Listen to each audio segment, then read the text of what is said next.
¿Alguien sabe por qué en un libro de Enoch que estoy leyendo dice que el jefe de los ángeles caídos se llamaba Shemhasa? O ya el pastor lo explicó en un desprograma y no lo he visto. Sí, ya lo he explicado.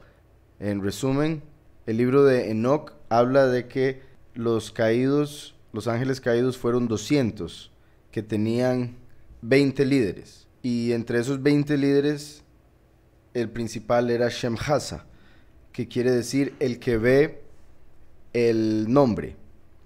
Entonces, curiosamente, ese nombre revela la importancia del nombre del Todopoderoso, puesto que este ángel tenía el honor de ver la estima del nombre del Todopoderoso y por ende tenía el nombre Shemhasa. En segundo, a él estaba Asael. Y cuando bajaron a la tierra, Asael, quien también es llamado Azazel en la escritura en Levítico 16, por razones que ya he explicado, por ejemplo, la letra que se le agrega a Asael es una Zain, que es una espada. Entonces, como el ángel Asael cayó con Shemhasa y los otros 18 líderes, más el resto de los ángeles, llamados los vigilantes, quienes tenían el trabajo de vigilar a la humanidad, protegerla, sin embargo, vieron a las mujeres como una buena forma de poder entrar a esta realidad, de tener descendencia en esta realidad. Entonces se hicieron pasar por hombres y tuvieron relaciones con ellas, las cuales dieron a luz a los gigantes, como aparece en Génesis 6, pero en el libro de Enoch se explica bastante. Pero volviendo al punto, Shemhasa y Asael en el libro de Hanog aparecen como los principales, pero Asael, repito, Yahweh le pone una Zain, que es una espada, y corta el título de poderoso, el de Asa, que tiene que ver con fuerza. Entonces es Yahweh cortando la fuerza de ese ángel por lo que hizo. Porque a pesar de que Shemhasa era el líder principal, Azazel, fue el más malo. Llegó a enseñar las peores cosas que llegaron a causar la mayor cantidad de pecado, que hizo que toda la humanidad se perdiera, y por ende es por eso que en el mismo libro se menciona que a él se le va a culpar de todos los pecados de la humanidad.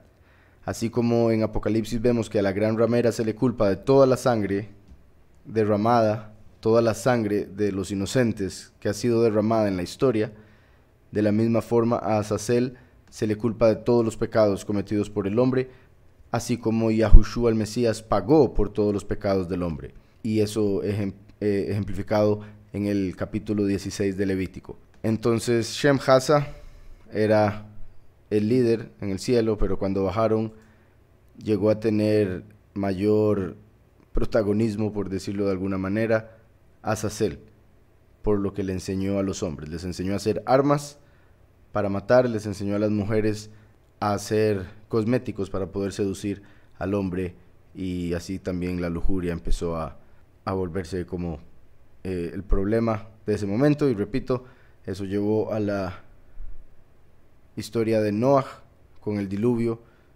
para limpiar la tierra de toda la maldad que habían traído los ángeles caídos y que los hombres habían empezado a practicar. Buenas noches, una pregunta: cuando uno muere, ¿pasa a un descanso a esperar el juicio final, o cuando uno muere recibe el juicio final apenas se muere? Ok, esto también lo hemos hablado en varias ocasiones, voy a tratar de ser breve. La escritura habla de la muerte como dormir. Entonces, por ejemplo, Lucas 16 es bastante claro de un hombre impío, un hombre justo.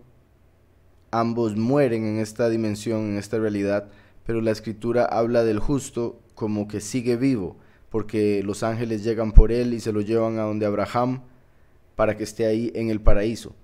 Mientras que por otro lado, el malo muere y es enterrado. Entonces se hace alusión a que verdaderamente murió. Sin embargo, la muerte no es como la mayoría de la gente piensa. Muerte es estar alejado de lo bueno, es estar alejado de la vida, obviamente. Yahweh es bueno, todo lo bueno viene de él. Entonces los que escogen la muerte en vez de la vida, que es Yahushua el Mesías, el Hijo del Todopoderoso, quienes escogen la muerte van a ser puestos en un lugar separados de todo lo que es bueno. Eso es el infierno. Entonces, La escritura habla de la muerte como el dormir. Cuando una persona muere, está dormida, porque la verdadera muerte es la segunda muerte que se da después del juicio final. La pregunta dice que si uno muere pasa a un descanso, a esperar el juicio final, o cuando uno muere recibe el juicio final. La escritura dice que el hombre muere y después de esto el juicio.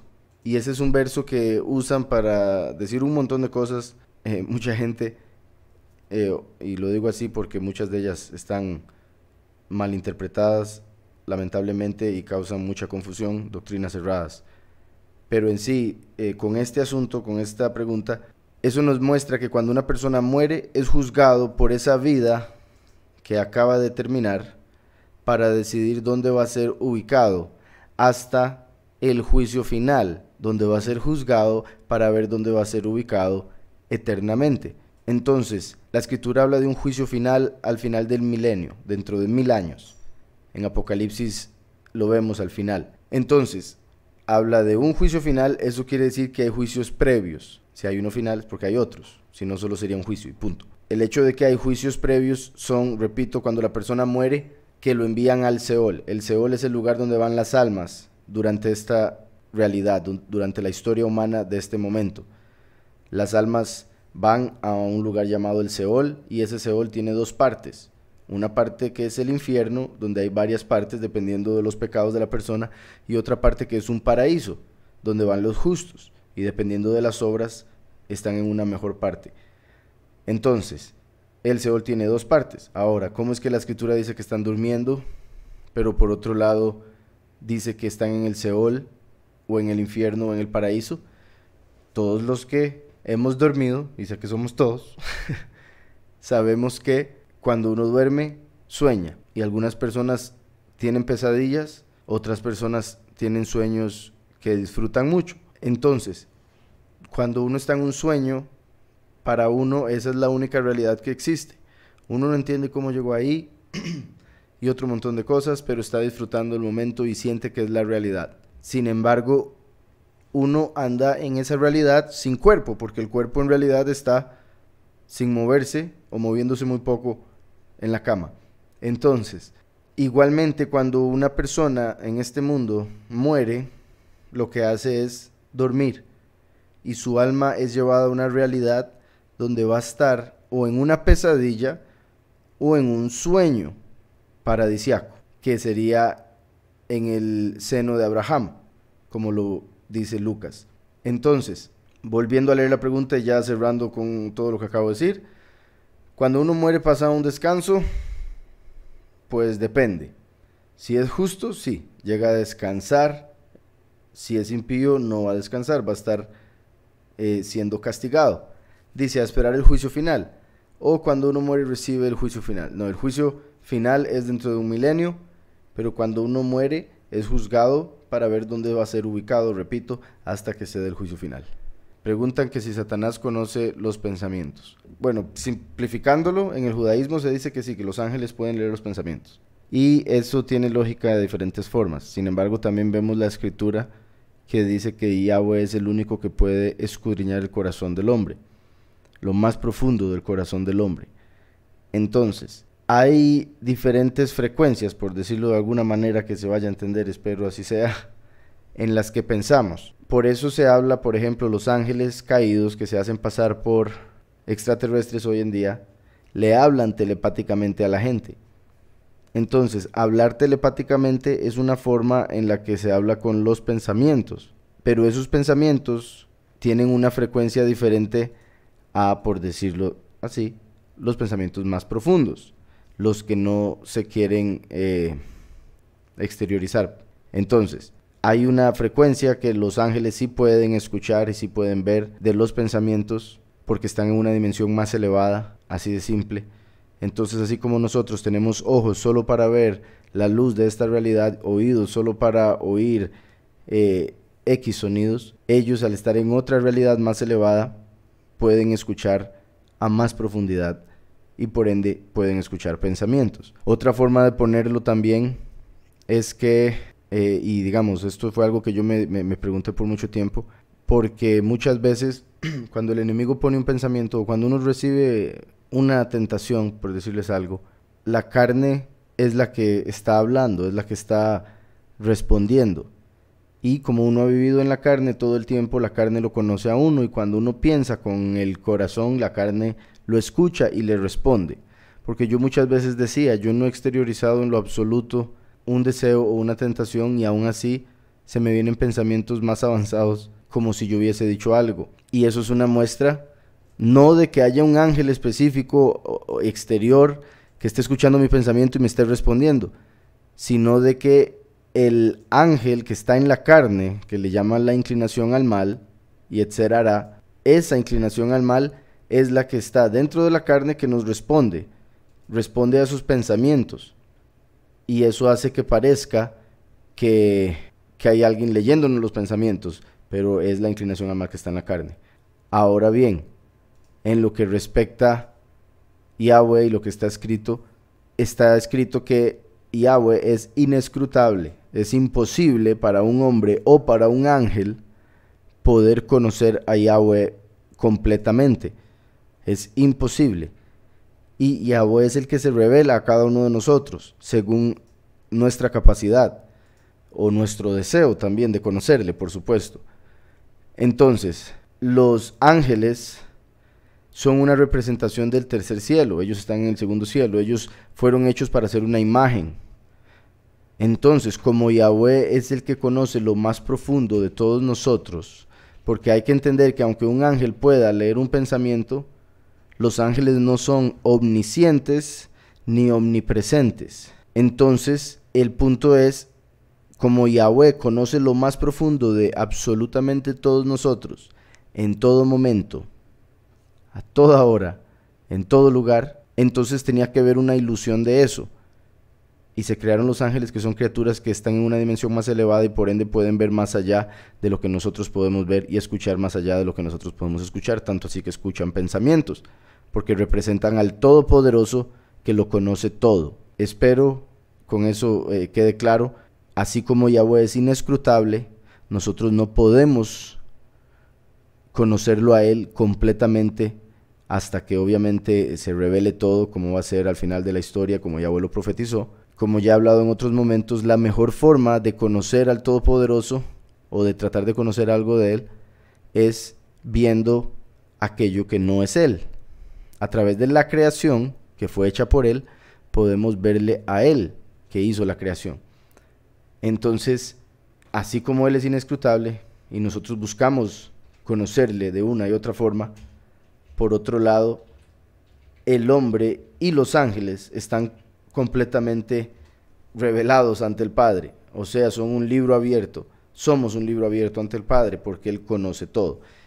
Y eso, con respecto a los hombres, tenía que ser como una ilusión, una imagen a través de los ángeles. Acuérdese de responder lo de que se refiere el preparar lugar en la casa de mi Padre. ¿Son moradas físicas o se refiere a los cuerpos de estima que nos dará el Padre? La escritura tiene 4 niveles de interpretación, y al menos en el judaísmo se habla de que cada verso tiene 70 interpretaciones correctas. Al menos.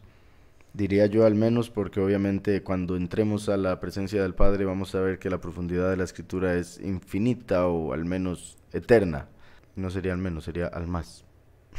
Entonces, en lo que respecta a eso que dijo Alejandro, en realidad ambas interpretaciones son correctas, solo que voy a explicarlo un poquitito diferente, porque en el cristianismo se enseña que está hablando de mansiones que van a tener los cristianos en el cielo, de una manera muy literal, muy física, y es un error, pero sí está hablando de que Él prepararía un lugar, un espacio, para que la congregación pudiese ir en un momento específico. Y vamos a buscar por acá. En Juan 14, verso 1 dice: no se turbe vuestro corazón. Creéis en Yahweh, creed también en mí. En la casa de mi Padre muchas moradas hay. Si así no fuera, yo os lo hubiera dicho. Voy pues a preparar lugar para vosotros. Y si me voy y os preparo lugar, vendré otra vez y os tomaré a mí mismo, para que donde yo esté, vosotros también estéis. Recordemos que en el Apocalipsis vemos que al final de los tiempos se van a dar las bodas del Cordero. Paulus explica que el matrimonio del hombre y la mujer es un misterio que revela la unión de Yahweh con su pueblo, de Mashiach con su congregación.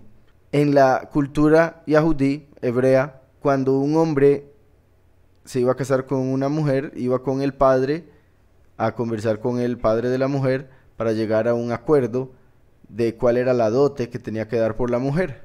Yahushua vino con el Espíritu del Padre a la tierra y le pagó al poderoso de este mundo con su sangre por la congregación con la que él se casaría.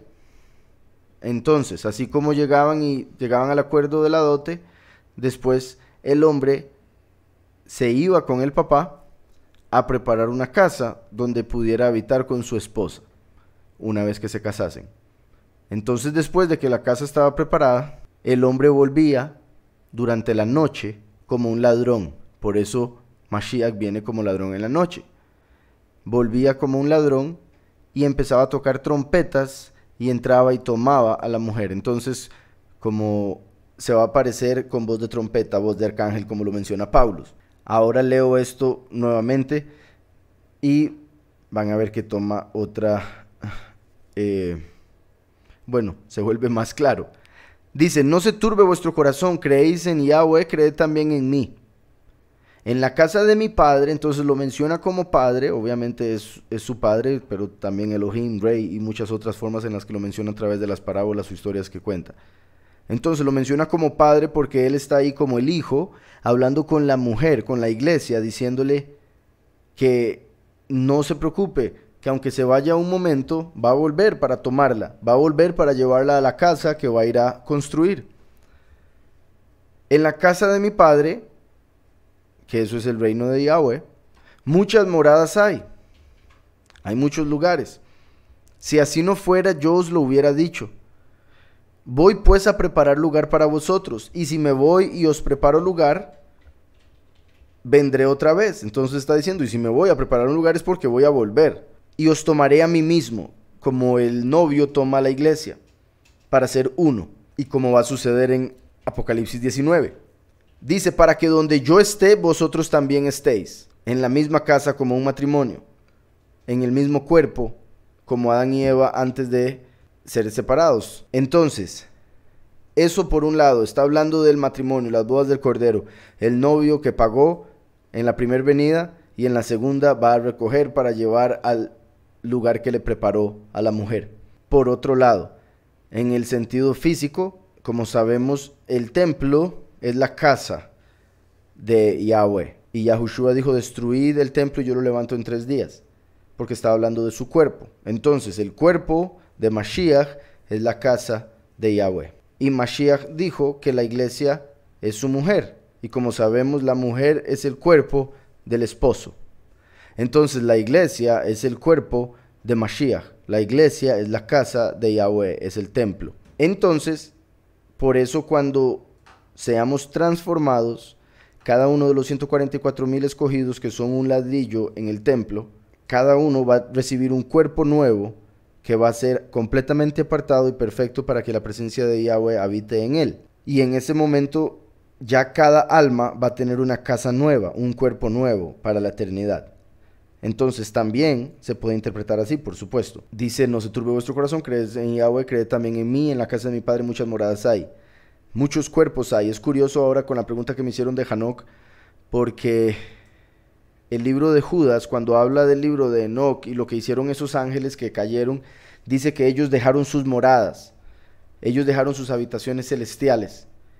Y en otros escritos se revela que esas habitaciones, esas moradas se refería a sus cuerpos celestiales, porque dejaron el cuerpo de ángel en el cielo para poder descender en un cuerpo humano y tener relaciones con las mujeres.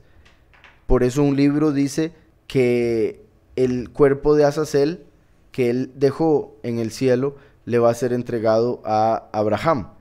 Entonces es interesante que dice, en la casa de mi padre muchas moradas hay, como todos los cuerpos que dejaron los ángeles caídos. Y recuerden también que los escogidos van a tomar el lugar del tercio de ángeles que cayeron con Lucifer. Dice, y si no fuera así, yo os lo hubiera dicho. Voy pues a preparar lugar para vosotros. Esto es interesante porque dice, hay muchas moradas, pero entonces ¿por qué va a ir a preparar lugar? Quiere decir que además de las moradas que vamos a recibir eternas para el milenio y la eternidad en la nueva tierra y el nuevo cielo, además de esas moradas, Mashiach se fue a preparar un lugar específico. Porque dice, en la casa de mi padre muchas moradas hay. Si así no fuera, yo os lo hubiera dicho. Voy pues a preparar lugar para vosotros. En Apocalipsis 12 vemos que la iglesia, la congregación escogida, es llevada a un lugar preparado. En Apocalipsis 12 lo dice así de claro. Y voy a ir un momento. Dice el capítulo 12 de Apocalipsis en el verso 14. Pero se le dieron a la mujer, o sea, a la congregación, las dos alas de la gran águila, los cuerpos nuevos, para que volara de delante de la serpiente, el falso Mesías, la abominación desoladora, al desierto, en el segundo Éxodo, a su lugar, donde es sustentada por un tiempo, tiempos y la mitad de un tiempo. Este lugar que está mencionando aquí, en el que va a estar por 3 años y medio, los últimos 3 años y medio de la historia. El verso 6 dice, la mujer huyó al desierto, repito, eso es el segundo Éxodo, donde tenía un lugar preparado por Yahweh para ser sustentada allí por 1260 días, 3 años y medio, tiempo, tiempos y la mitad de un tiempo. Entonces, en Juan vemos que Yahushua dice, voy pues a preparar lugar para vosotros. Y el mismo Juan que escribió Apocalipsis dice, la mujer huyó al desierto donde tenía un lugar preparado.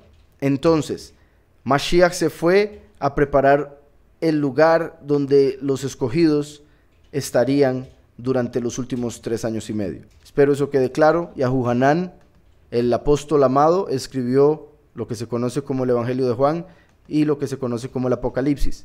Y son esos los 2 libros donde se menciona que Mashiach iría a preparar lugar y después que la iglesia iría a ese lugar preparado. Las mismas palabras. ¿El monte Sión tiene alguna relación con Orión? Que yo sepa hasta este momento, no. No sé por qué lo menciona, no sé si será por la forma en que rima, pero en realidad son las 3 pirámides de Egipto, las 3 pirámides principales son las que están conectadas con Orión. Fueron construidas como un espejo con la constelación del cinturón de Orión en el cielo. En la escritura, y varios libros menciona que fue de ahí.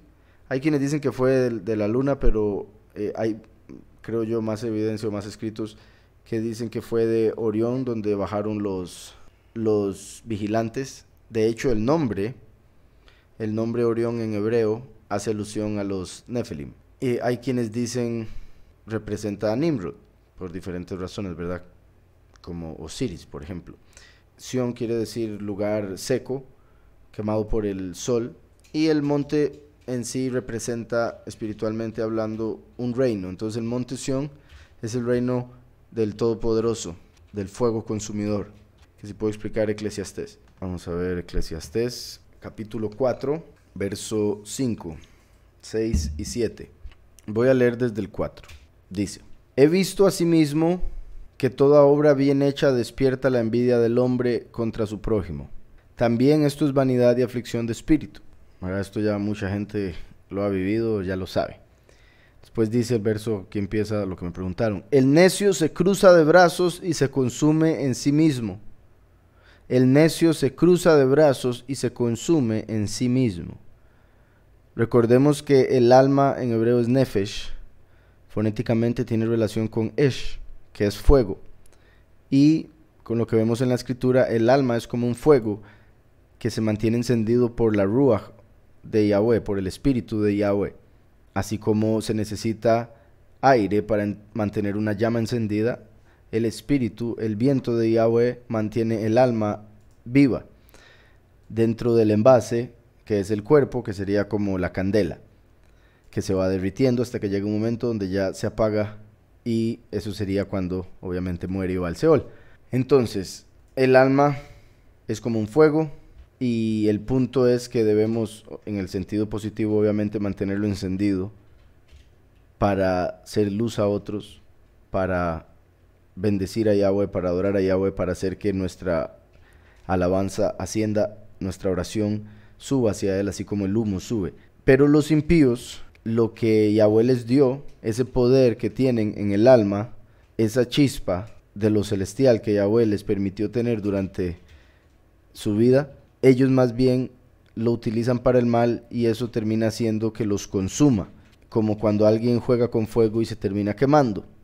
Eso es lo que termina haciendo la gente que no sabe administrar su vida correctamente. El necio es una persona que, ¿verdad?, se le dice que haga algo correctamente y no le da la gana, no quiere, se rehúsa. Como dice aquí, se cruza de brazos y se consume en sí mismo. Como yo siempre digo, Yahushua dijo: yo soy el camino de Yahweh. Él no dijo: yo soy la silla de Yahweh. Él dijo: yo soy el camino. De hecho, la silla o el trono es el último, porque ya es el final de la historia, ya cuando se llegó al final del camino. Yahushua es el camino. Y cuando digo que no es la silla, es porque uno no puede llegar y creer en el Mesías y sentarse a cruzarse de brazos, porque va a ser consumido en sí mismo. Eso es lo que hace el necio. Uno debe entrar al camino y empezar a caminar, ir hacia adelante, tener cuidado con los obstáculos, si se cae se levanta, etc. Entonces Yahushua es el camino, nosotros debemos caminar.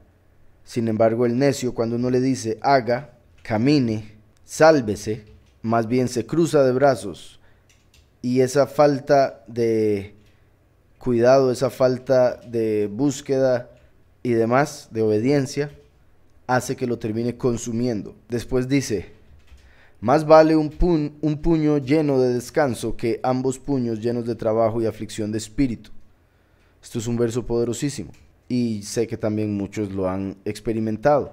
Hay muchas casas, muchas familias que supuestamente disfrutan, y uso esa palabra y por eso digo supuestamente, disfrutan de mucho dinero, de mucho éxito, pero no se quieren los unos a los otros. Llegan a casa y es solo pleitos.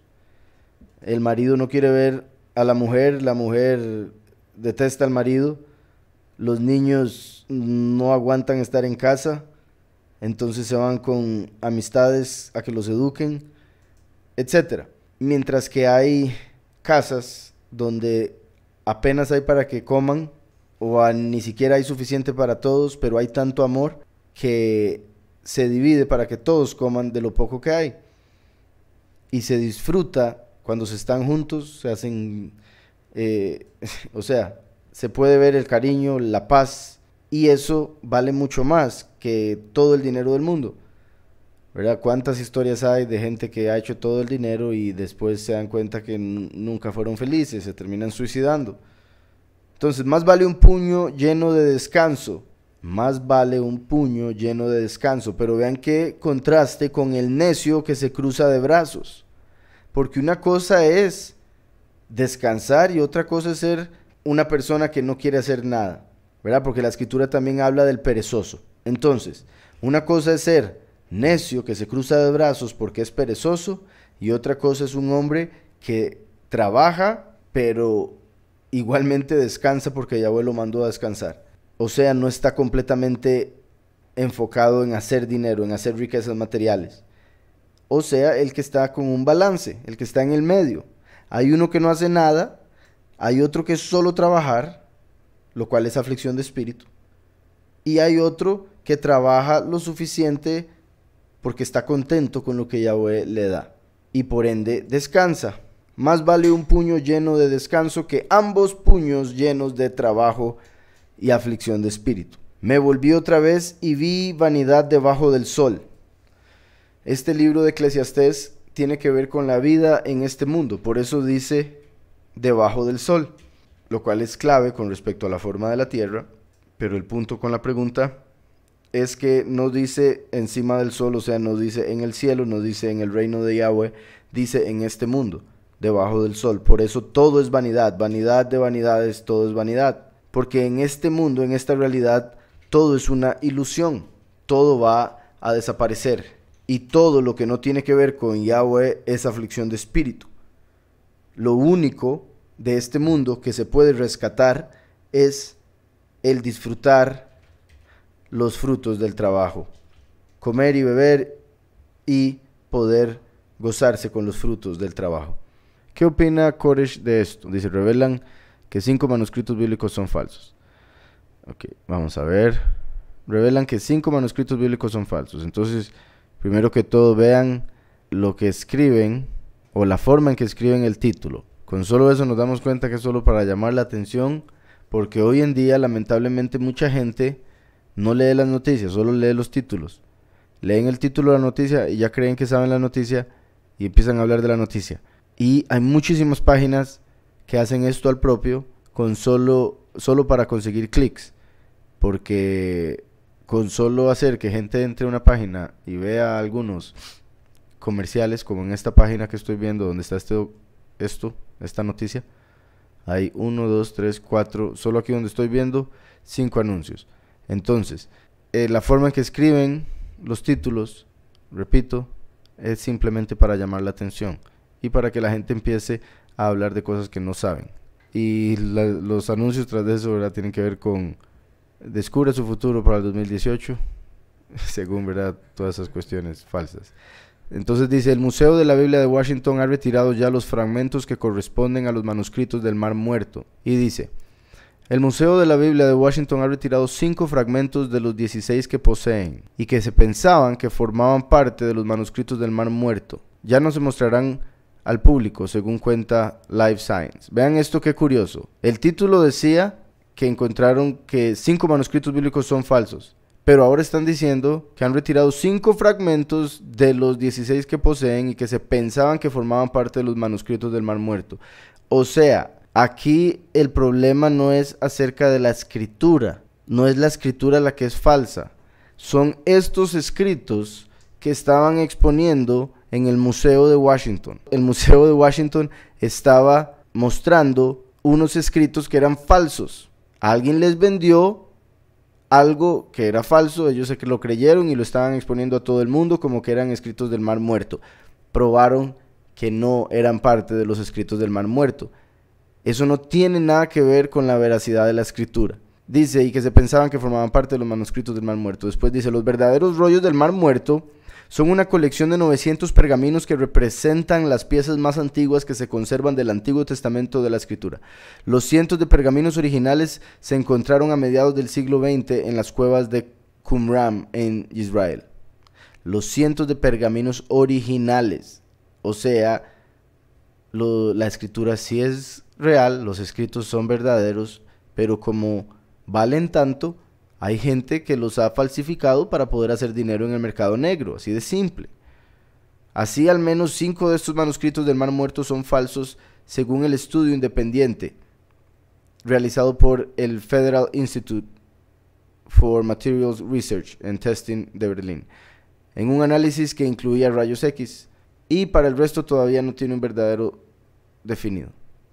En las últimas 2 décadas han surgido más fragmentos en el mercado de antigüedades. Ahí está, en el mercado de antigüedades, lo que ha generado cierta sospecha sobre su procedencia sobre numerosos académicos, ¿verdad? De repente eran 900 escritos y de repente hay 1600.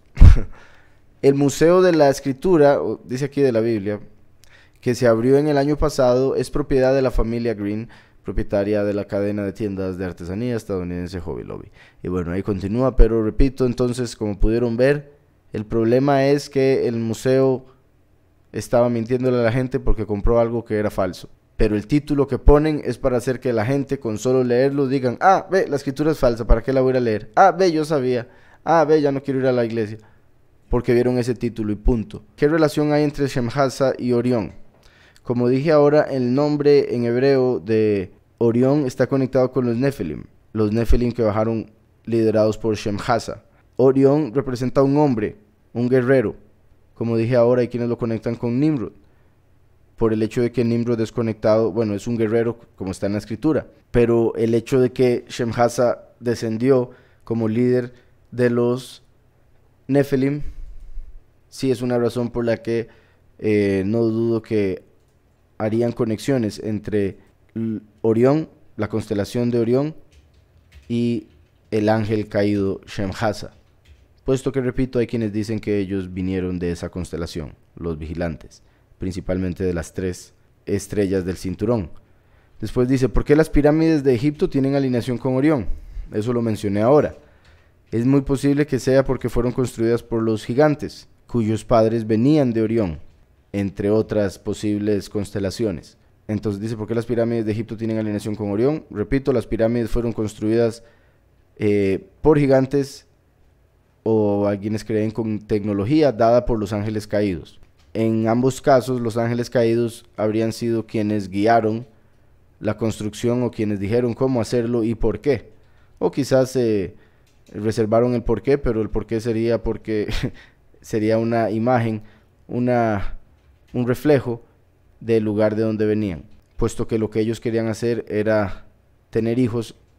Entonces querían extenderse de los cielos a la tierra, tener un reflejo de lo que ellos eran en esta realidad. Como sabemos, curiosamente, ¿verdad? En Egipto representa uno de los principales lugares de idolatría en la escritura. Eran completamente idólatras, todos lo adoraban, y los ángeles que bajaron con Shemhasa vinieron a ser adorados. Entonces hay una conexión de Egipto, el imperio egipcio, que tuvo como líderes en algunos casos, se dice, a Nefelim, o sea, descendientes de los caídos. Por ende, no es extraño que esas pirámides tuviesen una conexión con la constelación de Orión. Dice después, ¿por qué algunos hablan de Orión como el trono de Dios? Era como dicen ellos, cuando la escritura habla del cielo como el trono eterno. Pues yo nunca he oído eso, entonces como no lo he oído yo directamente y no he visto contexto de por qué dicen eso, pues no puedo opinar mucho, pero voy a comentar algo al menos. Entonces dice, ¿por qué algunos hablan de Orión como el trono del Todopoderoso? Quizá porque como los ángeles bajaron de ahí, se ve como una entrada al cielo. Shemhasa quiere decir el que observa el nombre refiriéndose al Todopoderoso. Entonces, si Shemhasa bajó de Orión, y Shemhasa quiere decir el que ve el nombre, querría decir que él estaba ante el trono del Todopoderoso, pero eso querría decir ante un ángel que lo representaba en los cielos. No querría decir que es literalmente el trono al que se refiere la escritura, porque el trono al que se refiere la escritura cuando dice que el cielo es el trono de Yahweh, es el firmamento mismo, es el cielo, no dice una constelación o una estrella, pero en cada estrella está conectada con un ángel, y cada ángel es como un trono de un espíritu específico.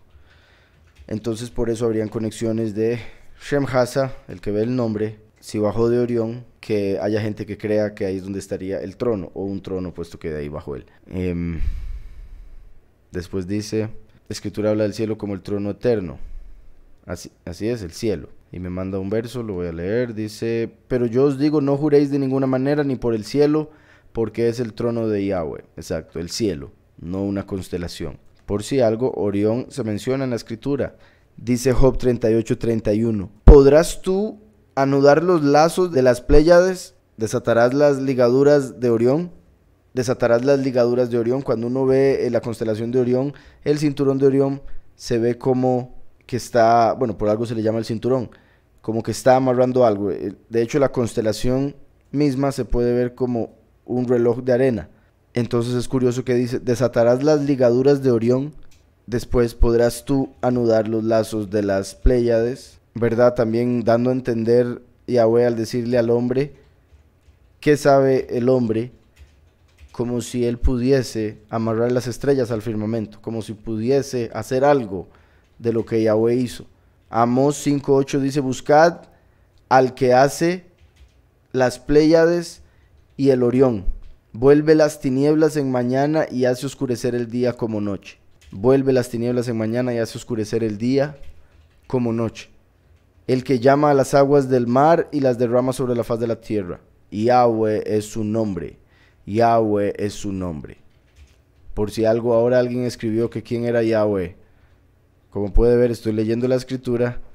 Acabo de leer del Creador y dice Yahweh es su nombre. Lamentablemente, por el enemigo, los escribas y después traductores quitaron el nombre y pusieron un nombre falso. Esto es fácil de investigar y de darse cuenta que eso fue lo que pasó. Y ya lo he hecho, o sea, ya lo he hablado, entonces voy a continuar. Decía por acá, las Pléyades son ángeles caídos.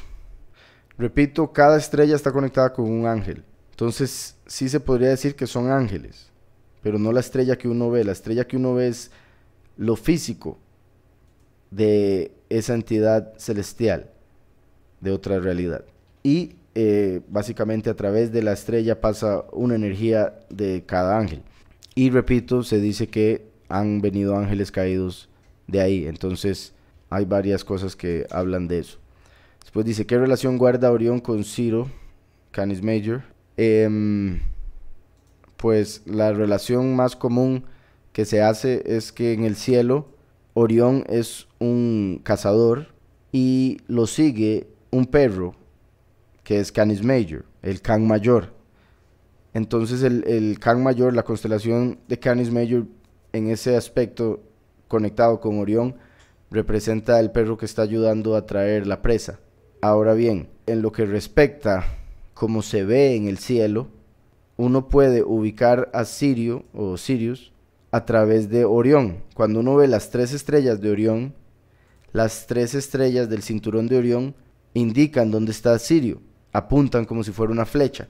Entonces hay quienes lo conectan con los sabios que fueron a traerle los regalos a Mashiach, que le trajeron 3 regalos: incienso, mirra y oro. Por eso los conectan con 3 personas, a pesar de que la escritura no dice el número de personas que eran, pero fueron 3 regalos. Entonces el cinturón de Orión se pueden ver 3 estrellas, notablemente, yendo en dirección hacia la estrella más brillante del cielo, que es Sirio. Entonces de ahí se hace una relación con los sabios que trajeron los 3 regalos a Mashiach, y a ellos se les reveló dónde estaba Mashiach a través de una estrella que brillaba más que todas las demás. Entonces ahí se hace una conexión. Y igual que lo que mencioné con respecto a Orión, y más que todo por lo que usted misma dijo, de que hay quienes dicen que Orión es el trono del Todopoderoso, hay quienes dicen lo mismo de Canis Major, que es la entrada al cielo. Bueno, no exactamente lo mismo de que es el trono de, pero sí hay quienes creen que es la entrada al segundo cielo, que es la entrada al cielo de los ángeles. Entonces quizá ahí haya una relación con Orión. Si puedo explicar Deuteronomio 9.1. Deuteronomio 9.1 dice: Oye Israel, tú vas hoy a pasar el Jardín para entrar a desposeer a naciones más numerosas y más poderosas que tú, ciudades grandes y amuralladas hasta el cielo. Ese fue el momento donde ya iban a entrar a poseer la tierra prometida a través del Jardín y de Jericó. Iban a destruir naciones que eran más numerosas que ellos en ese momento y más poderosas, puesto que entre ellos habían gigantes. Ciudades grandes y amuralladas hasta el cielo. Las murallas, los muros de esas ciudades eran gigantes. Entonces esto claramente se puede tomar como una hipérbole, pero espiritualmente en realidad tiene una interpretación directa, y es que todo lo que pasó en el Antiguo Testamento es para que nosotros entendamos el aspecto espiritual, lo que está detrás de la letra, y no nos quedemos en la letra, porque la letra mata, más el espíritu vivifica. Entonces, cuando vemos guerra, que los israelitas fueron y mataron a un montón de personas, eso es para entender que ahora nosotros estamos en una guerra espiritual, como lo vemos en Efesios y otros capítulos de la Escritura. Nosotros estamos en una batalla, en una guerra contra principados, potestades y autoridades que están en los lugares celestiales. Por eso vamos a tomar una tierra, como los israelitas entraron a tomar la tierra prometida. Nosotros, está escrito que solo los violentos arrebatan el reino. Entonces nosotros tenemos que ir por la corona y tomar el reino, tomar el cielo de los ángeles que se rebelaron al Padre. Los ángeles que se rebelaron al Padre tienen que ser sacados de ahí, y nosotros los vamos a destruir y sacar en el nombre de Yahushua, así como los israelitas entraron y sacaron a los de Canaán, que eran gigantes. Entonces, a pesar de que eran gigantes y nadie tenía la fe para destruirlos, Yahushua y Caleb, Josué y Caleb, sí tuvieron la fe. Ellos dos representan a los 2 testigos, que van a liderar a los 144,000 hacia la meta, vencer a los ángeles caídos y después tomar ese lugar, así como los israelitas entraron, vencieron a los gigantes y tomaron el lugar donde vivían. Entonces por eso dice: oye Israel, tú vas hoy a pasar el Jardín para entrar a desposeer a naciones más numerosas y más poderosas que tú, como los ángeles, son muchos más que los hombres y más poderosos que los hombres. Ciudades grandes y amuralladas hasta el cielo, porque es con entidades de los cielos. Tener gatos es provechoso cuando hay personas depresivas en casa. ¿Tienen alguna capacidad de conectarse con alguna otra dimensión espiritual? Esa segunda pregunta, sí. Y los gatos son de los animales que más se conectan con el otro mundo. Por eso los usan mucho para brujería, porque sí tienen una conexión muy directa. También el comportamiento de ellos es muy curioso, ¿verdad? Como, digamos, el perro es fiel a su amo, reconoce al amo, mientras que el gato piensa que es el amo del humano. Entonces son cosas curiosas que se ven en los ángeles rebeldes. Ahora bien, si es provechoso cuando hay personas depresivas en casa, la verdad no sabría decirle mucho. O sea, por lo que acabo de decir, no quiere decir que los gatos sean malos, que quede claro. Que se usen para mal, sí. Así de simple, pero son animales, son criaturas hechas por el Todopoderoso que representan un tipo de ángel, así de simple. Entonces, si a una persona le gustan mucho los gatos, no veo por qué no le podría ayudar si está depresiva. Sin embargo, para depresión entre animales, yo creo que nada mejor que el perro. Si me preguntasen a mí entre gato y perro, ¿cuál le ayudaría más con depresión? El perro de fijo. El gato yo creo que no le importaría nada si la persona está deprimida o no. Pero si la persona le gustan los gatos, tal vez le ayude por el hecho de sus gustos, no porque el animal vaya a ser algo positivo. Mientras que un perro, por ejemplo, nota cuando la persona se está sintiendo mal y va a mostrarle cariño y otro montón de cosas que ayudan mucho a las personas que están en depresión. Pero también hay que entender que por más perfecto que sea el animal para ayudar a la persona, la depresión no se va a quitar con algo externo, no se va a quitar con algo que le den o con una persona o con un animal. La depresión se quita con el Todopoderoso, con purificarse, con dejar de mentir y empezar a hacer la voluntad de Yahweh, gozándose con la fuerza que Yahweh nos dio y gozándonos por todas las cosas que Él ya ha hecho por nosotros y está por hacer. Entonces hay que entender que esa es la salida de la depresión, pero un animal sí puede ayudar a pasarla. Dice: buenas noches, ¿qué consejos da la palabra para mejorar las relaciones de pareja? Si son muy conflictivas, ¿cómo se pueden tomar decisiones según lo que el soberano quiere? Habría que ver por qué son los conflictos, si la culpa es de ambos o solo de uno. En el hebreo, que es el idioma original, es el único idioma cuyas palabras están directamente conectadas con la esencia de aquello que representan. En hebreo, esposo y esposa es ish beisha, y las letras con las que se escribe son tales que en el nombre del esposo está la primera letra del nombre del Todopoderoso. El nombre del Todopoderoso tiene 4 letras, pero a través de la escritura, cuando se habla de Yahweh a través del primero de Yahushua, se menciona el nombre Yah, como en los Salmos, que son las primeras 2 letras. Entonces el nombre Yah es como el diminutivo de Yahweh. En la palabra Ish está la primera letra de Yah. En la palabra Isha está la segunda letra de Yah.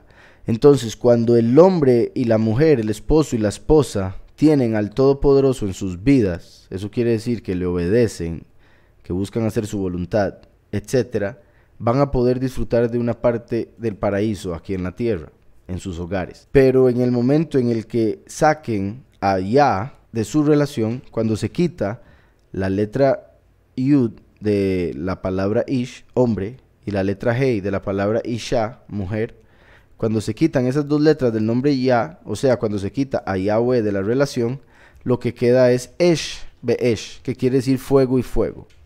Entonces, mientras una relación no tenga al Todopoderoso, solo va a haber fuego ahí.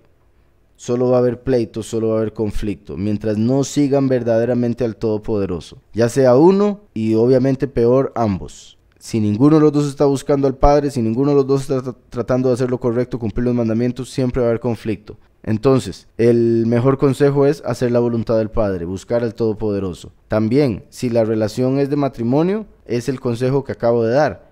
Pero si la relación está en fornicación, pues obviamente esa es la respuesta. Entonces, vuelvo a leer. ¿Qué consejo da la palabra para mejorar las relaciones de pareja? Si son muy conflictivas, ¿cómo se pueden tomar decisiones según lo que el soberano quiere?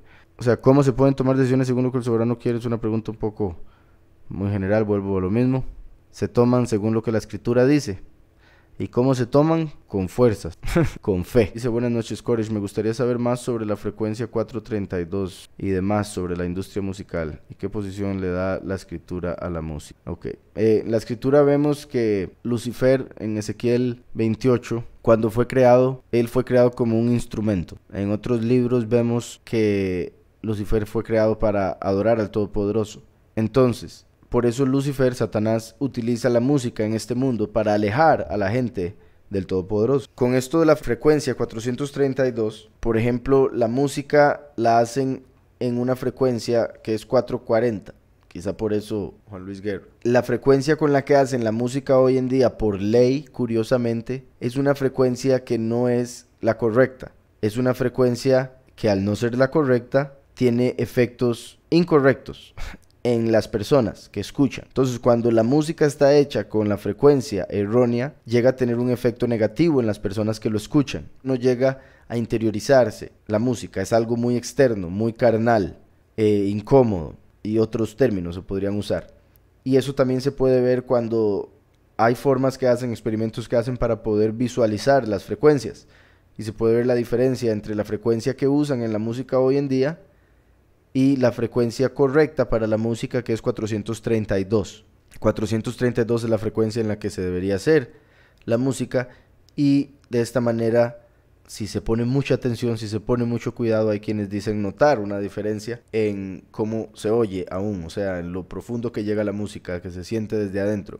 Esa es la frecuencia en la que debería ser, y por ende es positiva. Eso hace que música en esa frecuencia sea buena para el escucha. Obviamente, si no tomamos en cuenta lo que es las palabras, ¿verdad? Porque ya cuando llega un cantante y empieza a agregar palabras, ya las palabras traen otra frecuencia específica. Entonces hay que ver que las palabras de las canciones, las letras, tengan una frecuencia también positiva. No sé si han visto, y si no lo han hecho, les recomiendo que lo busquen, el experimento del agua. Pongan el experimento del agua y las palabras. Cuando se congelaba agua, que se le había dicho te odio, y después agua que se le había dicho te amo, se puede ver una diferencia sorprendente. Una se ve como agua súper sucia y la otra agarra forma muy hermosa, muy perfecta. Entonces las palabras tienen una frecuencia negativa o positiva, desde el tono hasta obviamente la palabra misma, el sonido específico. Entonces la música debería ser en 432 los sonidos de los instrumentos, y las palabras de las letras deberían ser de una frecuencia positiva, constructiva, de amor.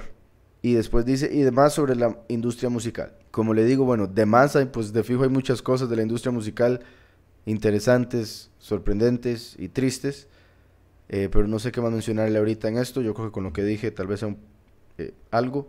Repito, fue la industria musical controlada por el Illuminati los que hacen que la gente venda el alma, los que decidieron que la frecuencia de la música que todo el mundo escucha a través de la radio y compra sea 440, cuando en realidad debería ser 432. La música Canis Major, por si algo, es 432. Dice Cores, ¿qué significa el búho espiritualmente en lo positivo y negativo? ¿Está conectado con una entidad odiosa? Sí, el búho en lo negativo está conectado con Lilith, como lo vemos en Isaías 34. Está conectado con Moloch, como lo adoran los Illuminati, que es otro nombre de Satán. Lilith es una de las manifestaciones o encarnaciones de el espíritu de sabiduría diabólica, Sofía, lo que llaman la reina del cielo, la reina de los ángeles, que también encarnó como Jezabel o Isabel. En el sentido positivo, todo lo ve.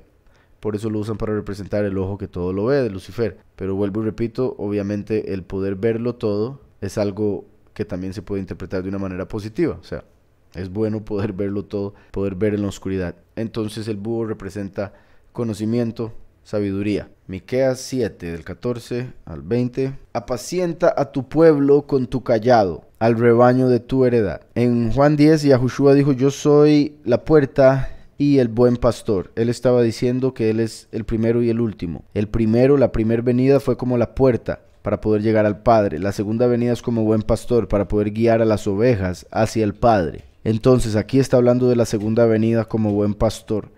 Apacienta a tu pueblo con tu cayado, al rebaño de tu heredad. El cayado que usaba el pastor representa la autoridad que nos da Yahweh a través del nombre de Yahushua. Entonces el último, con el nombre del primero, tiene la autoridad para guiar a las ovejas por el camino correcto, que es Yahushua el Mesías.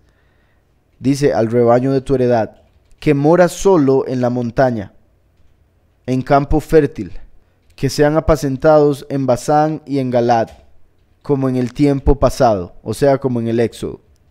Va a haber un segundo Éxodo. Basán normalmente se conecta con lo del segundo Éxodo, con el lugar preparado. No que ahí vaya a ser, sino por los significados de los nombres, como normalmente lo hemos visto en los estudios que hacemos de la Escritura. Como en el tiempo pasado, haciendo alusión a lo que ya Yahweh ha hecho en el Éxodo y que va a hacer todavía de una manera más grande, más poderosa en el segundo Éxodo. Verso 15. Como en los días en que saliste de Egipto, confirmando lo que decía, yo les mostraré maravillas, hablando del segundo Éxodo, lo que viene. Así como cuando se salió de Egipto y se separó el mar, se les dio maná, tomaron agua de la roca, etc. En este tiempo, en el segundo Éxodo, Yahweh va a hacer maravillas. Dice, yo les mostraré maravillas. Las naciones lo verán y se avergonzarán de todo su poderío. Se pondrán la mano sobre la boca y ensordecerán sus oídos. Lamerán el polvo como la culebra. Lamerán el polvo como la culebra. Se van a alimentar de muerte. Van a ser muerte, porque van a ser uno con la culebra. Uno es lo que uno come, y la culebra se los va a comer a ellos. Por ende se van a hacer parte del cuerpo de la culebra, parte de Satanás. Nosotros comemos del cordero en Pesaj. Tomamos el vino. Entonces somos uno con Mashiach. Pero los impíos lamerán el polvo como la culebra, como las serpientes de la tierra. Temblarán en sus encierros, se volverán amedrentados ante Yahweh nuestro Elohim, y temerán ante ti. ¿Qué Elohim hay como tú, que perdona la maldad y olvida el pecado del remanente de su heredad? El remanente de su heredad, los 144,000 escogidos que van a ser transformados y llevados al lugar preparado para que no pasen por la gran tribulación, no pasen por muerte. Y como dice aquí, el remanente de su heredad, ¿qué Elohim hay como tú que perdona la maldad y olvida el pecado? Ninguno existe como Yahweh en lo absoluto. Ninguno puede perdonar nada por el simple hecho de que son creaciones. Solo Yahweh puede perdonar, puesto que es contra Él que fallamos cuando pecamos. Y el hecho de que Él perdona a tal punto de que los escogidos no mueran en lo absoluto es lo sorprendente de esta pregunta que está haciendo aquí el profeta Micayahu, que quiere decir, ¿quién como Yahweh? El profeta mismo que está escribiendo esto, su nombre significa ¿quién como Yahweh? Es una representación de Micael, ¿quién como el poderoso? Micael, Micayahu.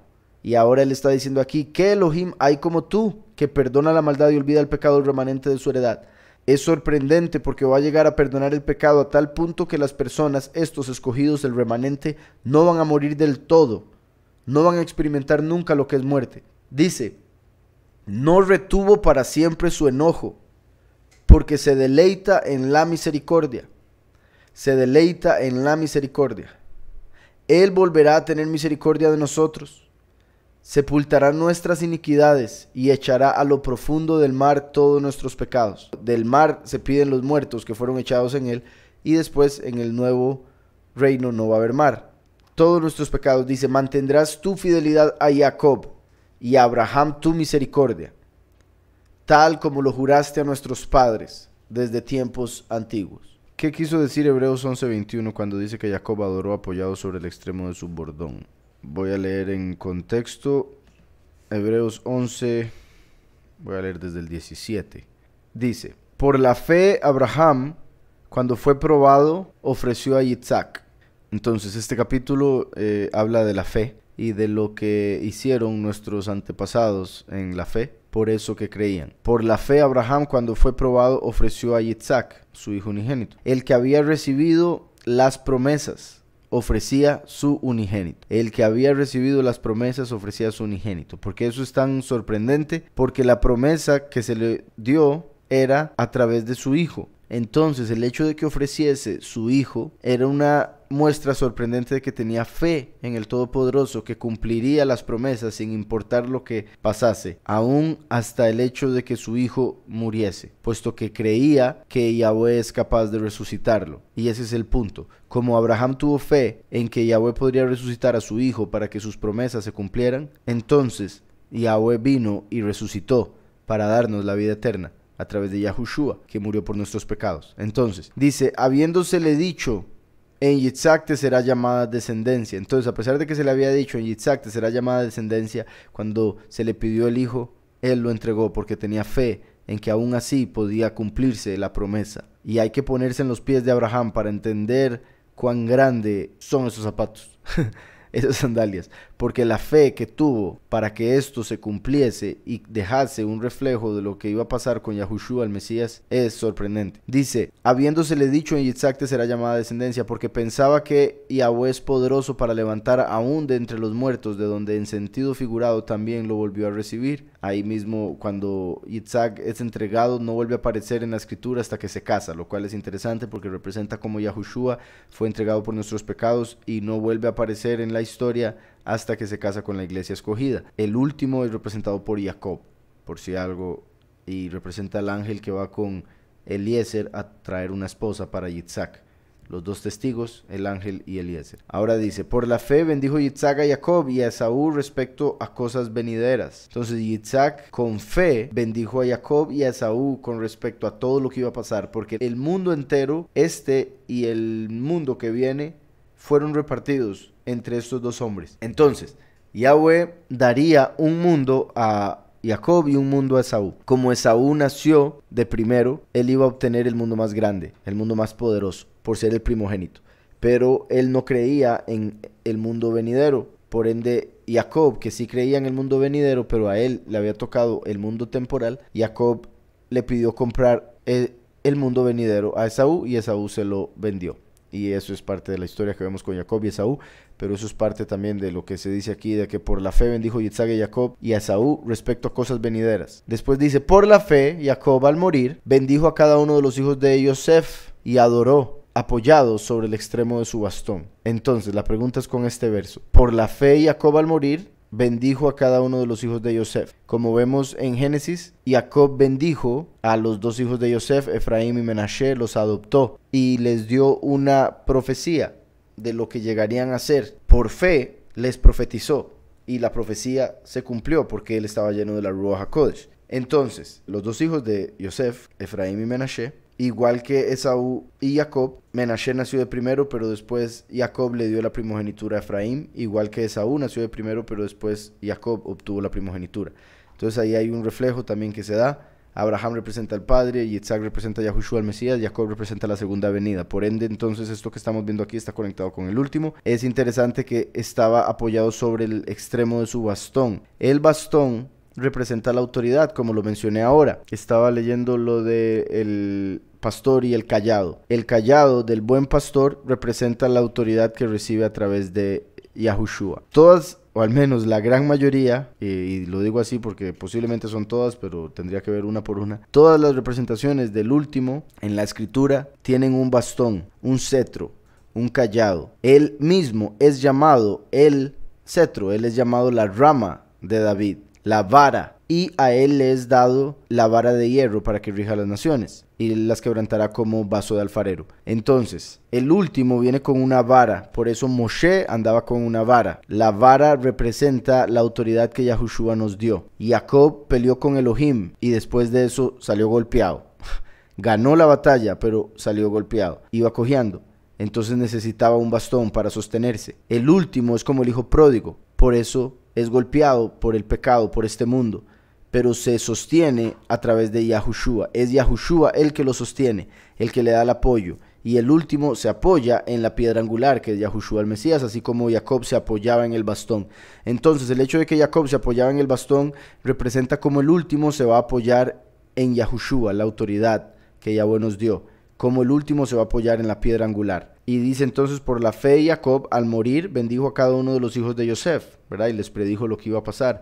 Y Yosef es el antepasado del último. Por eso menciona aquí a Yosef y no menciona a las 12 tribus que también bendijo en Génesis 49 antes de morir. Menciona a los de Yosef porque principalmente hace alusión a la segunda venida, a través de Yosef, quien se apoyará sobre el bastón. Repito, el último está conectado con el bastón, así como Moshe tuvo una vara, el buen pastor anda el callado, David tenía el cetro de la autoridad como rey, igual que Shlomo, Jacob tenía este bastón porque había peleado con Elohim, Yosef era el líder en Egipto y los líderes normalmente tenían cetro. Entonces hay muchos otros ejemplos. Después dice, por la fe Yosef al morir mencionó la salida de los hijos de Israel y dio mandamiento acerca de sus huesos. El último viene a través de Yosef. Una vez que el último muera, el testigo como Moshe va a anunciar que ya viene el segundo éxodo, o sea, la salida de los hijos de Israel de este mundo. Y en sí, por si algo, en lo más simple de la interpretación de ese verso sería que Jacob, a pesar de ya estar tan viejo, que se tenía que apoyar en el bastón y por ende estaba por morir, aún así con fe bendijo a los hijos de Yosef, porque sabía que la vida continúa, porque sabía que los vería después, porque sabía que habían cosas que se tenían que cumplir, que se le habían prometido a él. ¿Qué podemos decir de Rahab? ¿La podemos comparar con la congregación que sale de la idolatría para buscar a Yahweh? Completamente. Eso es lo que representa. Rahab era una prostituta que vivía en Jericó, pero fue la única que creyó a los dos testigos. Cuando entraron dos hombres espías a Jericó, ella los recibió en su hogar, los protegió y después los mandó de vuelta. Por hacer eso, Yahweh a través de los Israelim la salvó a ella y a toda la casa. Entonces ella era una ramera, pero se arrepintió de sus obras, aceptó a los dos espías, los protegió y después Yahweh la salvó a ella y a toda su familia. Eso representa que la iglesia escogida está ahorita dentro de las iglesias falsas, o sea, la ramera ha practicado lo mismo, las doctrinas falsas de la ramera, pero cuando se presentan los dos testigos, los dos espías, para conquistar la tierra, como Jericó, cuando se presentan, la iglesia escogida deja la idolatría, deja las doctrinas falsas de demonios, deja a la ramera para buscar al Todopoderoso a través de la doctrina que le predican los dos testigos. Ella acepta y por eso Yahweh la salva y no permite que muera cuando todos los demás van a ser destruidos en la tierra. ¿Cuántos cielos hay y quiénes viven en cada uno? Hay cientos de cielos, pero dependiendo del libro que uno esté leyendo, se resumen o se dicen de diferente forma, o sea, se dicen diferentes números. En la escritura, en el Nuevo Testamento, por ejemplo, Pablo habla de 3 cielos. O sea, todos los cielos que hay se pueden resumir en 3. Eso es como lo más simple. 3. Uno es el cielo de los hombres, el cielo azul que vemos, llamado el firmamento en Génesis 1. El cielo que sigue es el cielo de los ángeles. Ese es el segundo cielo, donde está Lucifer y los ángeles caídos. En ese segundo cielo hay muchas dimensiones diferentes. En ese segundo cielo existirían los cientos de cielos que mencioné. Y esos cientos de cielos del segundo cielo se dividen en 7 principales. 7 principales dentro del segundo cielo. Igual que los 7 colores en los que se divide la luz, siendo entonces la luz el octavo cielo. Y bueno, entonces, así como la luz se separa en 7 colores, el reino de Yahweh, que es luz, se separó o creó 7 cielos como reflejos de la luz eterna. Esos 7 cielos donde están los ángeles, menciona 3 cielos en el velo, no pueden pasar de los 7 cielos, ellos solo creen en 7 cielos. No entienden que esos 7 cielos están dentro del segundo cielo de los ángeles. Y hay un cielo por encima de ese que Pablo llama el tercer cielo, pero que en los libros gnósticos es llamado el octavo cielo.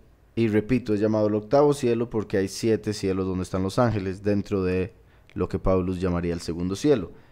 Espero no estar confundiendo a nadie, simplemente son diferentes formas en las que se explican. Repito, hay cientos de cielos, hay cientos de dimensiones, pero esos cientos se resumen en 3. Uno que es completamente apartado, eterno, único, y es el del Padre. Pablo lo llama el tercero, los libros gnósticos lo llaman el octavo. Después está el segundo cielo, que para los judíos se divide en 7. 7 cielos. Y después está el primer cielo, que es el firmamento, el cielo azul que vemos nosotros. ¿Quiénes viven en cada uno? Ya dije, Yahweh en el más alto. Bueno, hay algunas entidades que viven en el cielo del firmamento, bueno, las estrellas, por ejemplo. Y en el segundo cielo, todos los diferentes tipos de ángeles que existen. Vamos a ver por acá, dice: hola, la persona al morir y haber aceptado a Mashiach, al Mesías, como su salvador, ¿tiene vida eterna? Sí. ¿Recibe igual beneficio el que fue bueno al que fue malo y se acaba de arrepentir? Hablar de las coronas. Hay diferentes tipos dependiendo de lo que la gente vaya a recibir. Hay unos que no van a recibir corona, van a simplemente servir, como las naciones, por ejemplo, van a servir al pueblo escogido, el cual va a ser lleno de reyes de diferentes tipos, diferentes rangos. Los escogidos, los pocos, van a tener la corona del honor, la corona de la exaltación, la corona de estima, también la corona de justicia. Los muchos van a tener corona de vida porque van a tener vida eterna.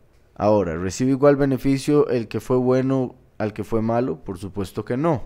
Ahora dice, al que fue malo y se acaba de arrepentir, entonces me imagino que se refiere a una persona que vivió 80 años, digamos que de esos 80 años, 60 años hizo cosas buenas, y otro que vivió 80 años y los 80 años hizo cosas malas, pero un minuto antes de morir se arrepintió. Me imagino que esa es la pregunta que mucha gente hace, entonces me imagino que eso es lo que quiere decir.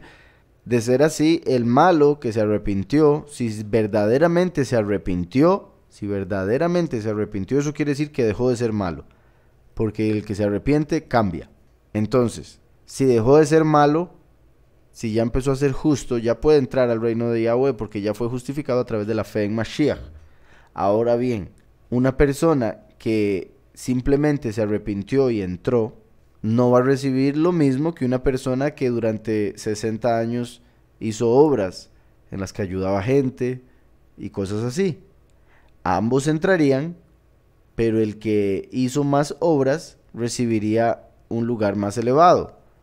Ya tendría una cuenta con un montón de créditos a su favor por la recompensa de haber hecho cada cosa que hizo. Está escrito que en el juicio final cada persona va a ser juzgada por sus obras, no solo por la fe. La fe justifica, pero a partir de ser justificado por tener fe en el Mesías como Salvador, a partir de ahí las obras son las que empiezan a contar para ver dónde es que una persona va a estar eternamente, si en un lugar elevado o en un lugar bajo, si va a ser grande o va a ser pequeño en lo eterno.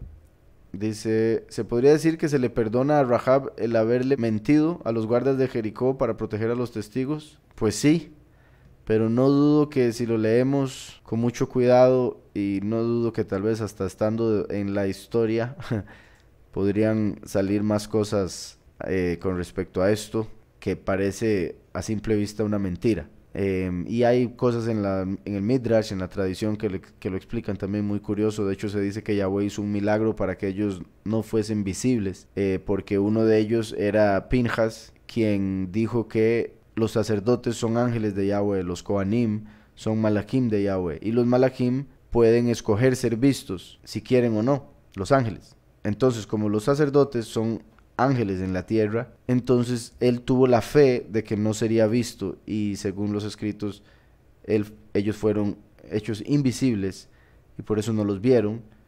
Y repito, en ese caso se podrían hablar de algunas cosas o algunas formas en las que se puede interpretar lo que pasó. Vamos a ver, dice, escuché que los anillos de Van Allen se forman por la fricción de la tierra al trasladarse alrededor del sol. Movimiento de traslación, pero si la Tierra no se mueve sería mentira lo de los anillos. No necesariamente, o sea, es posible por el hecho de que es posible que el firmamento esté mucho antes que los supuestos anillos de Van Allen, pero cuando se habla de los anillos de Van Allen es porque se habla de ellos en la ciencia, y la misma ciencia que habla de ellos dice que han podido viajar a la luna y a otros lugares, o sea, que han podido salir al espacio. Sin embargo, según la misma ciencia de ellos, dice que esos anillos de Van Allen no se los permiten. Entonces es una contradicción en la ciencia que ellos defienden, básicamente el punto. Pero al haber un firmamento que es una barrera sólida, los anillos de Van Allen en realidad no son tan necesarios, por decirlo así. Sin embargo, repito, yo lo menciono por el hecho de que son ellos los que hablan de ellos, y eso mismo contradice todo lo demás que hablan de viajar al espacio. Y si fuese que sí existen, que sí están ahí entre el firmamento y la Tierra, si fuese así, obviamente serían formados de otra manera, ¿verdad? Obviamente. Dice por acá otra pregunta. ¿Cuáles son las profecías que se han cumplido escritas en la Biblia? Ay, ay, ay. Son cientos. O sea, entiendo que me haga esta pregunta una persona que no conoce nada de la escritura. Lo puedo entender. Pero también la escritura es completamente profética. De Génesis a Apocalipsis es profecía. Entonces, cientos, por no decir miles, de profecías ya se han cumplido. ¿Cuáles son las profecías que se han cumplido? La mayoría. Y las que quedan están por cumplirse. El punto es, todas se van a cumplir. No hay ninguna que no se haya cumplido. Todas se han cumplido cuando se tenían que cumplir. Las que no se han cumplido aún es porque todavía no ha llegado el momento para que se cumplan. Entonces hay muchas formas en las que se puede responder esta pregunta. ¿Cuáles son las profecías que se han cumplido? Todas. Las que se tenían que cumplir hasta el momento. Como cuáles, el Mesías nacido de una virgen, su resurrección, que se iría 2000 años, que nacería en Betlehem, que viviría en Galilea, en Nazaret, que a través de su nombre recibiríamos el Espíritu de Yahweh, que sería golpeado, desechado, como dice Isaías 53, que vendría 483 años después de un decreto para construir Jerusalén, y se cumplió exactamente en la fecha exacta. Profecías de profecías, que después de Babilonia entraría el gobierno o el imperio de los persas, que después de los persas vendría el imperio griego, que después del imperio griego vendría el imperio romano. Todo eso fue profetizado en el libro de Daniel cientos de años antes de que empezara a suceder. Bueno, en realidad en este caso con esta profecía, sí cientos porque Roma llegó después, pero a unas décadas de que empezara a cumplirse, cuando los persas llegaron a conquistar Babilonia. Daniel profetizó todo eso, o Yahweh a través de Daniel, estando en el imperio babilonio. Entonces, son muchísimas las profecías, como para poder responderle esta pregunta completamente. Habría que ver profecía por profecía y ver el montón. Repito, la escritura entera, usted ya ha visto, es bastante extensa la información que hay ahí, y como le digo, absolutamente toda es profética. Hola, buenas noches. Me gustaría saber qué pasó o por qué no se volvió a saber nada de los microchips como la marca 666. No sé a qué se refiere con que no se volvió a saber nada o sea, no sé qué noticias ve usted, pero yo de hecho ayer vi una donde salía que aerolíneas que van a empezar a usar la tecnología del chip para cobrarles a sus clientes. Entonces hay varios países que están impulsando lo del chip ahora, con cuestiones relacionadas con el viaje, además de todas las demás cuestiones con las que lo habían relacionado anteriormente, como cuestiones médicas, cuestiones de secuestro y otro montón de cuentos que han inventado para que la gente se los empiece a poner. Entonces, recuerde, por ejemplo, la escritura, como dije ahora, toda la escritura es profética, y hay profecías que se dijeron hace miles de años y están por cumplirse. Hay profecías que se dijeron hace miles de años y se acaban de cumplir. Entonces, el decir algo ahorita, los que me escuchan, digamos, si yo digo algo que dice la escritura que se va a cumplir, no deberían esperar verlo el otro mes en las noticias necesariamente, aunque puede pasar en algún momento. No es la regla, no es como funciona. Lo profético es a futuro, en el sentido de que estamos hablando ahorita. Entonces, es cuestión de investigar para ver cuáles son los países que están implementando lo del chip. Hay países que están diciendo que ya para el 2020 lo quieren, hay otros que para el 2019, en India lo iban a poner a miles de personas. Entonces, sí se está dando, es cuestión de investigar. Al final, es la escritura la que dice que a todas las personas les van a poner una marca para que no puedan comprar ni vender. Y las características que se dan, todo indica que sería el chip, y como ya he hablado, los Illuminati han revelado de diferentes formas que ese es el paso final, poder marcar a cada persona del mundo para poder controlarlos. Entonces, de hecho, por ejemplo, aquí Pim entró a Google y simplemente puso países que ya tienen el chip, y aparece por aquí, las personas ya están recibiendo los implantes de chip en varios países. Después dice tecnología, países debaten el uso de chips en humanos. Otro dice países que solicitan identificación electrónica de animales para sus habitantes. Después dice, empresa de Estados Unidos será la primera en implantar chips en sus empleados. En Suecia ya se implantan chips en las manos. Más de 3.000 suecos ya se implantaron un chip electrónico de datos. Dice, todos deben usar el chip en Estados Unidos, dice por acá, y bueno, y continúa. Entonces, en realidad, es simplemente cuestión de buscar.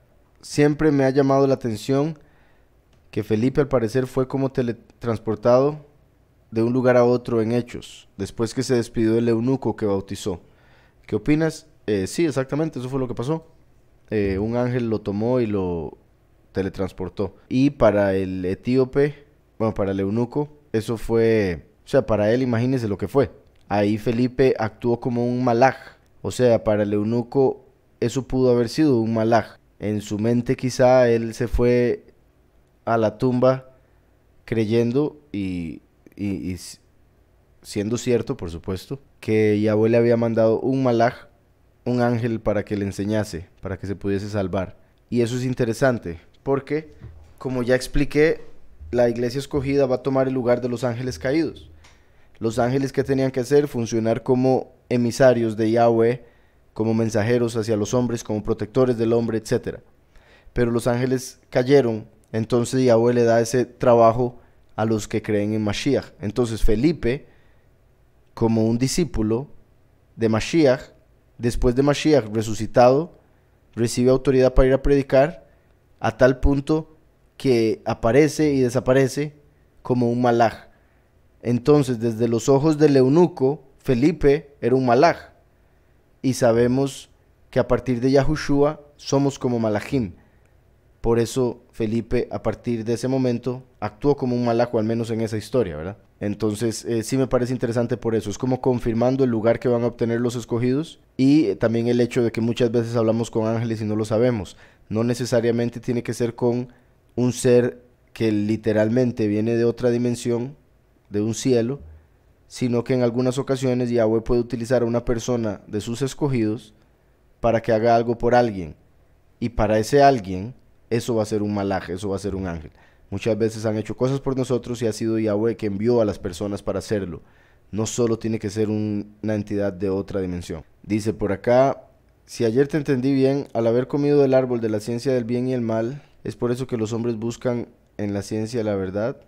Bueno, algo así parafraseado. Bueno, sinceramente, Alejandro, no recuerdo exactamente cómo lo dije o qué fue lo que dije, sinceramente, en el estudio de inglés, pero voy a agarrarme de lo que usted está diciendo y decir lo que pienso. En esta realidad es la única realidad donde existe la división, la separación. La realidad de Yahweh es unidad en todo aspecto. La realidad de los ángeles es una representación de la unidad del Padre. Entonces hay diferentes ángeles, pero todos trabajan con un mismo fin. Aun cuando se rebelan, siguen actuando para el fin que Yahweh quería desde un principio, curiosamente, poderosamente. Entonces, cuando el hombre entró a este mundo, fue separado en hombre y mujer. El árbol del conocimiento y el árbol de la vida tienen una conexión directa, tanto así que en el judaísmo se dice que tienen una misma raíz. Como yo hablé ayer, una vez que se revele todo, que recibamos todo el conocimiento y el espíritu de verdad y un cuerpo perfecto, el árbol de vida y el árbol del conocimiento del bien y el mal van a ser básicamente lo mismo. Va a haber una unidad entre ambos, como el primero y el último. Como ya he dicho, el primero es la verdad, Yahushua, el último es el conocimiento del bien. Al final el primero y el último se van a hacer uno. Lo mismo entonces sucedería con estos dos conceptos, del bien y la verdad. El bien es abstracto, al menos en esta realidad. ¿Por qué? Porque hay cosas que se sienten bien, pero son malas.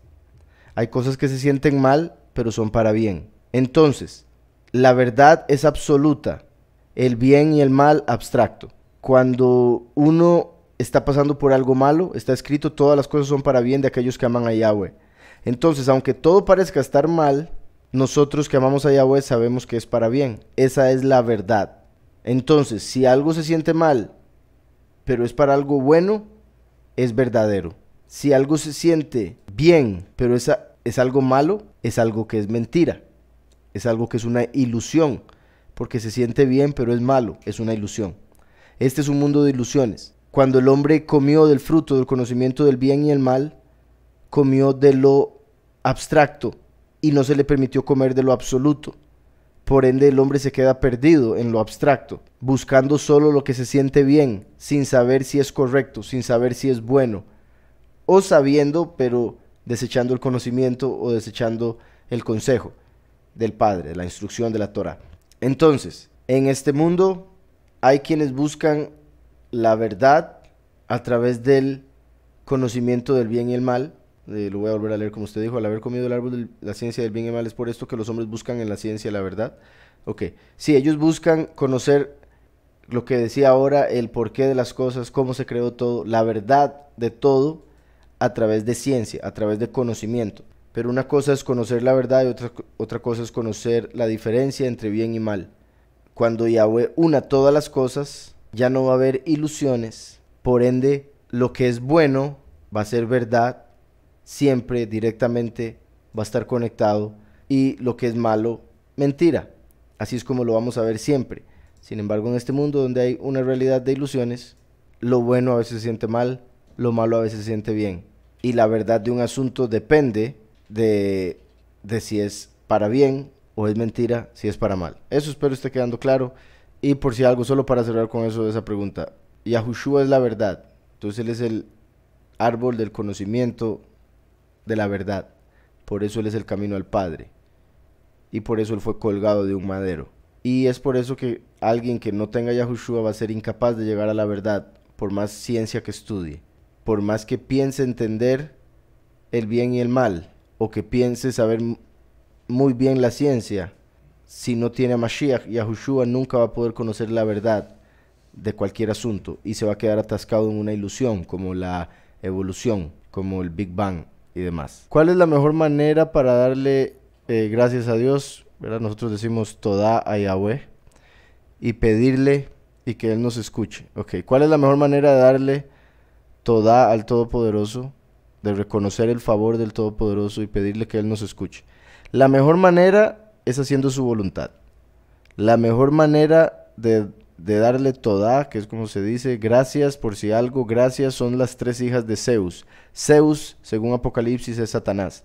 Por ende, las gracias son tres hijas de Satanás. Por eso aquí nosotros no decimos gracias, que quede claro. Todá es lo que normalmente la gente piensa cuando dice gracias. Todá es el hebreo, por si algo. Entonces, ¿cuál es la mejor manera de darle Todá a Yahweh? Es orando y diciéndoselo. Obviamente, uno se lo puede decir, Él lo está escuchando o la está escuchando. Usted puede orar y decírselo. Esa es una muy importante, el decírselo en oración. Otra, obedecerle. Y otra que está conectada con las dos anteriores, leer la escritura para saber cómo obedecerle y saber cómo orar. ¿Por qué orar?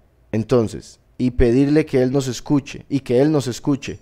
La llave principal, está escrito en Jeremías 8:8, también en Lucas, que los escribas quitaron la llave del reino. No permiten que la gente entre, ellos no quieren entrar. La llave del conocimiento es el nombre del Hijo.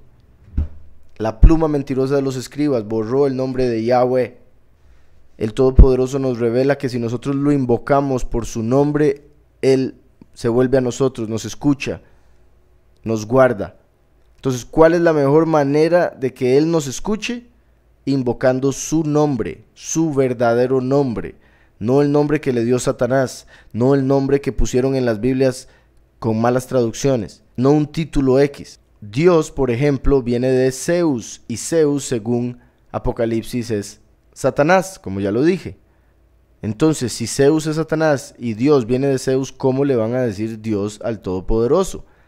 Por eso aquí no decimos ni Dios ni gracias, porque ambos están conectados con falsos Elohim.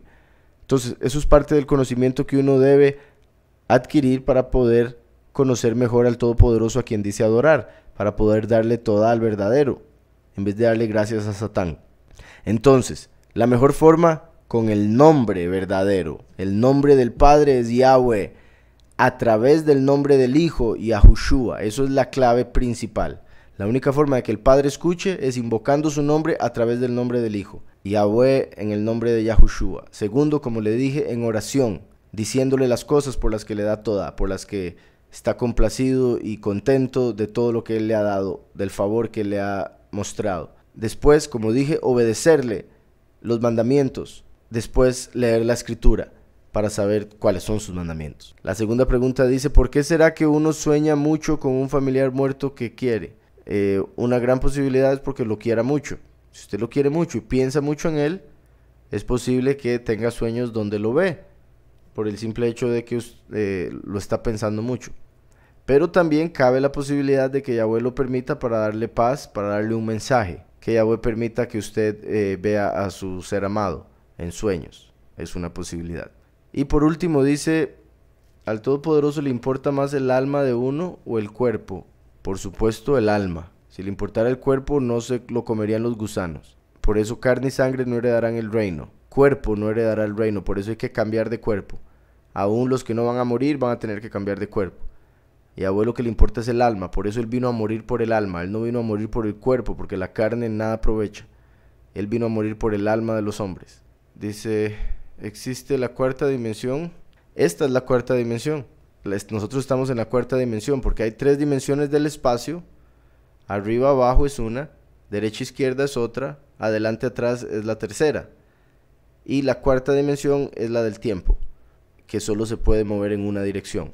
De pasado hacia el futuro, solo se puede experimentar el presente. Entonces la dimensión del presente es una, más las 3 direcciones son 4 dimensiones.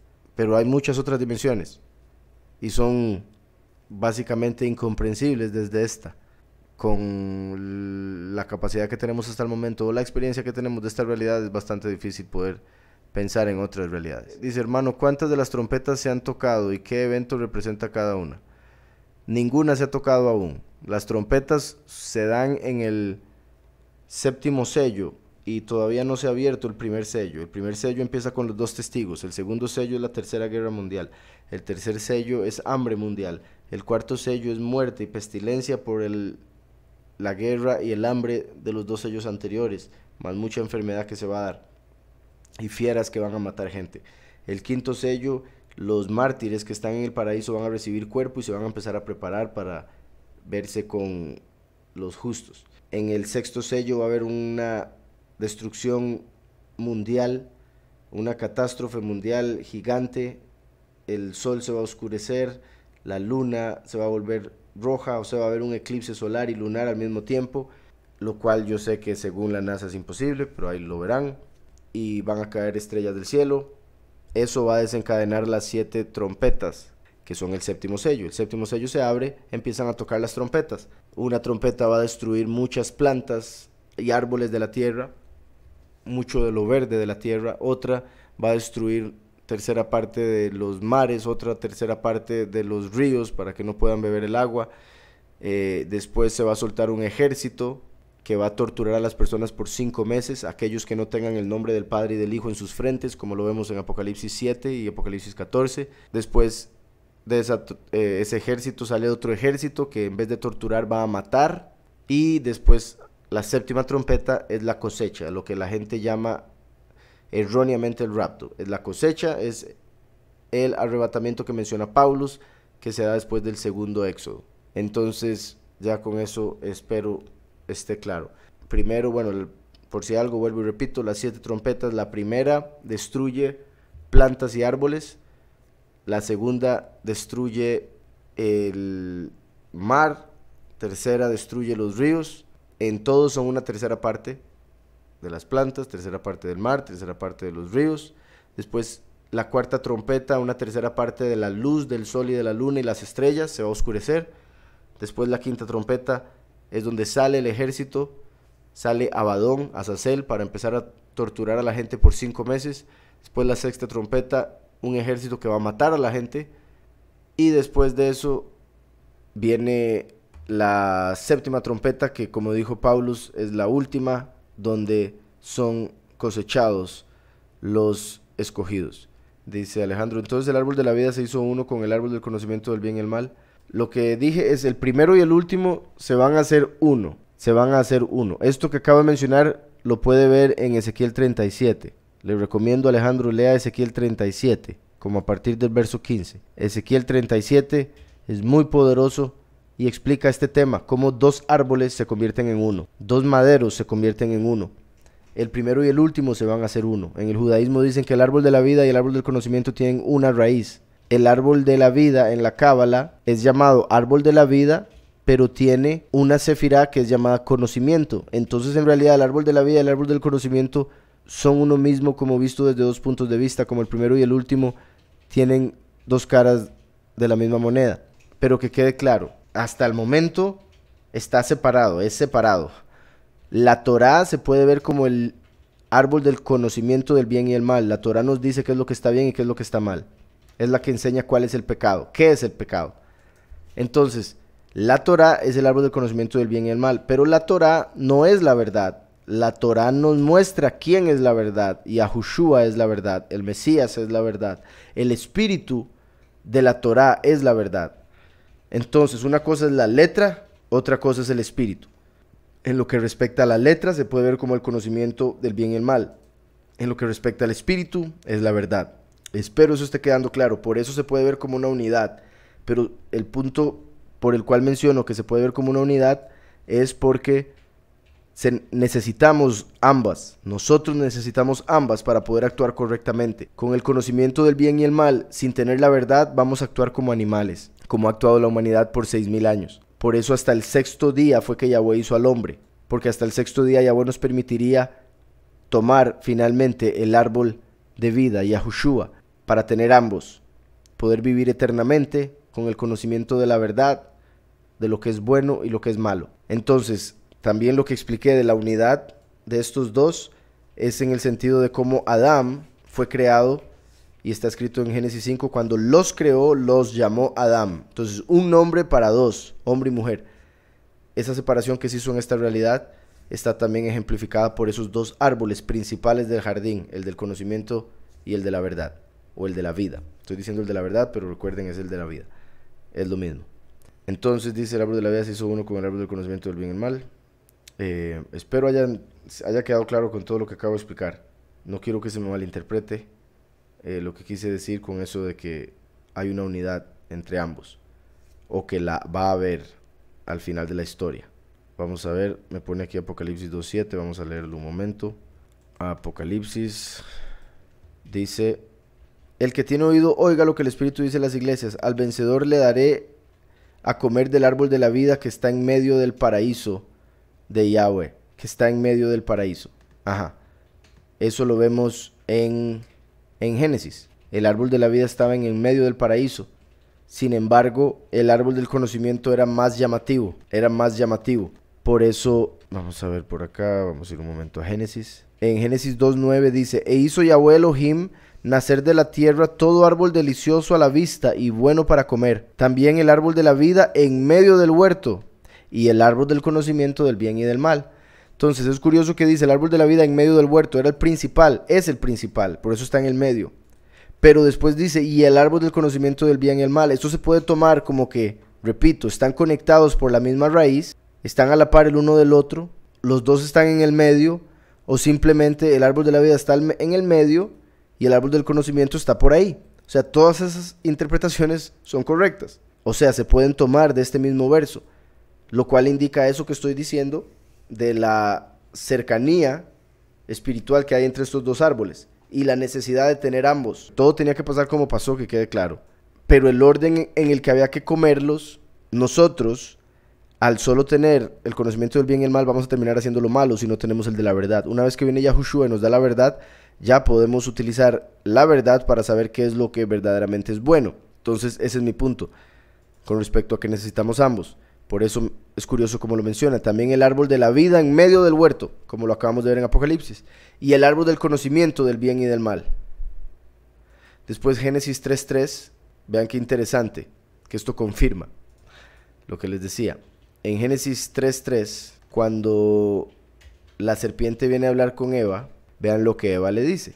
La mujer respondió a la serpiente: del fruto de los árboles del huerto podemos comer, pero del fruto del árbol que está en medio del huerto de Yahweh, no comeréis de él ni lo tocaréis para que no muráis. ¿Cómo es eso? Acabamos de ver que el que está en el medio es el de la vida, y el de la vida sí se podía comer, del que no se podía comer era el del conocimiento. Entonces, una vez más, continuamos con las mismas interpretaciones que se pueden continuar construyendo aquí con este otro verso. Vea que Yahweh dijo el árbol de la vida que está en medio del huerto. Ahora Eva dice el fruto del árbol que está en medio del huerto, refiriéndose al del conocimiento. ¿Cómo es eso? Una de dos, o ambos son el mismo, tienen la misma raíz, ambos estaban en el puro centro, o otra interpretación es que Eva tenía sus ojos puestos en el del conocimiento, se veía más placentero el del conocimiento. Recuerden que Yahushua vino de forma que no se viese hermoso para que no lo siguieran por su apariencia. Yahushua es el árbol de vida. El árbol del conocimiento es más llamativo. Y esa es una posibilidad por la que Eva dijo que el árbol del conocimiento era el que estaba en el centro. O sea, ella le dio prioridad al árbol del conocimiento. Ella dijo, no, ese es el centro del jardín, porque es más bonito. Ese es el que quiero. O ese es el que, por alguna razón, ella vio como central, cuando Yahweh vio como central el árbol de la vida. Espero eso esté quedando claro, es muy importante. Yahweh dijo que el que estaba en el centro del árbol de la vida, Eva dijo que el que estaba en el centro del conocimiento. Esto nos ayuda a interpretar lo que he venido mencionando de la unidad o la relación que hay entre uno y el otro árbol, pero más allá nos está enseñando cómo en el corazón del hombre se le da importancia a lo contrario de lo que Yahweh le da la importancia. Ella puso sus ojos en el árbol del conocimiento del bien y el mal, y Yahweh dijo que el que estaba en el medio, el principal, era el de la vida. Espero eso esté claro, esto es muy clave, muy importante. Entonces, del fruto de los árboles del huerto podemos comer, pero del fruto del árbol que está en medio del huerto, dijo Elohim, no comeréis de él ni tocaréis para que no muráis. Espero eso haya quedado algo claro. Como dije, por las interpretaciones que di, se puede decir mucho más o seguir estudiando en ese mismo tema para ver todo lo que se podría entender, pero sí es muy particular. Digamos, para la gente que no ha escuchado el mensaje, ella me mandó un mensaje en el que dijo que un día básicamente descubrió al gato que le había enrollado la cola alrededor del cuello y había puesto las patas en la cabeza y estaba haciendo sonidos como si estuviese hablando. Obviamente bastante tétrico, pero sorprendentemente también no es algo nuevo, es algo que sí he visto o escuchado varias veces. De hecho, a mí creo que una vez me pasó algo similar, y digo creo porque no sé el 100% de cómo pasó eso que le pasó a usted, entonces no voy a compararlo. A mí una vez me desperté y tenía un gato encima, básicamente sí, un gato de la casa donde yo estaba, no era un gato de la nada, pero sí me pareció muy extraño encontrármelo en esa posición en el pecho, como varias gente le ha pasado, como que está tratando de hacer algo el gato con la persona o llevarse alguna energía o algo así, alimentarse de alguna energía, quizás como algunas personas lo explican. Ahora bien, también hay brujos que se dice tienen la capacidad de convertirse o hacerse pasar por gatos. Yo creo que una forma mejor de explicarlo o la más posible de cómo sucede es que estos brujos, estos hechiceros tienen la capacidad de salirse del cuerpo, su alma se sale del cuerpo y posee gatos, entran en gatos. Siendo los gatos tan espirituales, siendo los gatos uno de los principales medios que se utiliza para conectar el mundo espiritual con el mundo terrenal, siendo los gatos animales de los principales que se usan en la brujería, entonces es uno de los principales animales que se va a utilizar para ser poseído. Repito, hay gente que dice que los brujos o brujas se pueden convertir en gatos. Quizá, o sea, la verdad es que el mundo espiritual es más sorprendente de lo que la gente se imagina, por ende no lo dudo, pero la forma en que lo explico, lo veo más factible, es el alma saliéndose del cuerpo y entrando en un gato. Entonces, eso es lo que, así como usted me lo explicó, eso es lo que más me sonó. Me pareció muy extraño y tras de eso después el gato se murió de un paro, dijo la muchacha, o señora, no sé. Entonces, sí me pareció muy curioso. Repito, los gatos son muy espirituales, he visto historias similares y también sé que los brujos pueden usarlos, entonces quizá ahí hubo algo similar. Dice por acá, está mal decir se lo agradezco, estoy agradecido. ¿De qué manera se puede dar toda? Ya que puede sonar como en todas y la gente tiende a pensar mal. Así es, Daniel, sí, eso me pasa a mí mucho. Hay gente que ha pensado que eso es lo que quiero decir en todas y nada que ver. Pero digamos, lo que yo digo es muy amable. Si es alguien, digamos, alguien que me hace un favor en la calle o alguien que me vende algo, yo le digo muy amable. Si es alguien cercano, le digo pura vida. Y si es alguien mucho más cercano, le digo toda, porque se deben ir acostumbrando. Si me conocen, que sepan cómo hablo y por qué hablo como hablo. Pero sí, hay sinónimos que se pueden usar para evitar decir ese término, puesto que está escrito en Éxodo 23:13 que Yahweh nos prohíbe utilizar nombres de falsos Elohim. Claramente es principalmente para invocarlos, por eso es que no invocamos Dios, no invocamos Señor, no invocamos Jehová, no invocamos Jesús, invocamos a Yahweh y a su hijo Yahushua. Pero ya que me gusta apartarme y apartar la boca, las palabras, sí considero una buena práctica el ir buscando las mejores palabras para el vocabulario de día al día.